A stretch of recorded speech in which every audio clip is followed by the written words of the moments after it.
Вкупната безбедносна состојба во Битола минатата година била зголемена во сите безбедносни сегменти. Ова беше речено на денешниот прес во секторот за внатрешни работи во Битола. Меѓутоа, сообраќајниот метеж и безбедносните нарушувања на сообраќајот на самиот старт на годината ги пишуваат црните статистики, во кои имаше и една жртва.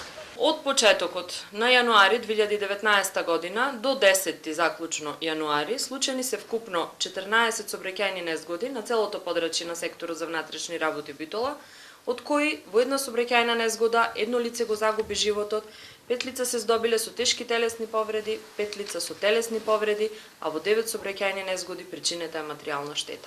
Според описот на случувањата во сообраќајот, но оние регистрирани во полициските билтени, но и на останатите, очигледно е дека старите навики никако да се искоренат. Ако денот се познава поутрото, доаѓа од прилика дека стари проблеми со нови главоболки започнуваат во безбедноста на сообраќајот кај нас.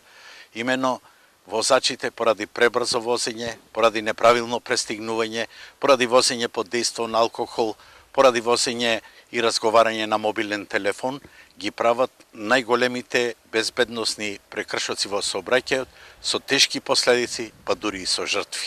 За ваквите состојби граѓаните со прст покажуваат кон возачите, кон граѓанската култура во сообраќајот, но и кон полицијата. Млади ме зема возачки како да ослободиле Македонија, возат не поштува ништо. Шоферите се малку нервозни сега. Оти чека пешаците, оти не брза на пато, тој ако брза ќе стопни попробува ќе падни. Во сите е проблемот. И во возачите, и во пешачите, и во сите. Треба да се воведе на ред, една дисциплина, да има. Полицијата ги затвора очите на некои работи. Не обнемава пашња многу. Ние граѓани сме, малце сме, да не речем, за никаде. Инаку во неколкудневната поларна зима што имаше зафатено Битола со снежните наноси и ниските температури, институциите во добар дел потврлија, а поради заробените возила во снежните виулици, сообраќајниот метеж некако беше преброден, а искушенијата од оваа зима допрва доаѓаат.